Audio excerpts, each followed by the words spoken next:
قاف قاف قاف. قاف. یہ موٹا کاف ہے، یہ بریک کاف ہے، دونوں میں فرق کریں گے. ان میں فرق کرنا کیوں ضروری ہے؟ اب اس کی موٹی سی مثال یوں سمجھ لیں. دیکھیں اللہ کریم نے کیا فرمایا، قل هو اللہ احد.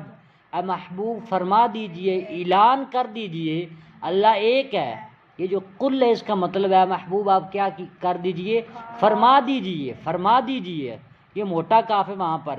اگر یہ والا بریک پڑھیں گے تو مطلب یہ ہوگا کل، اے محبوب آپ کھا لیجئے. دیکھیں معنی میں فرق آیا. آئیں ایک اور مثال دیکھتے ہیں. ہمارے مجمل میں کیا، اقرار باللسان و تصدیق بالقلب. قلب میں جو کاف ہے یہ والا کاف ہے جس کا مطلب ہے دل. اگر آپ وہاں پر یہ والا کاف پڑھیں تو مطلب ہوگا کتا. تلفظ کا خیال نہیں کریں گے تو معنی کیا ہو جائے گا، بگڑ جائے گا. ٹھیک ہے، ابھی پڑھتے ہیں ہم. قاف قاف قاف قاف. کاف کاف کاف. کاف. بری کاف ہے. ٹھیک ہے. عین عین عین. عین. حمزہ حمزہ حمزہ. حمزہ.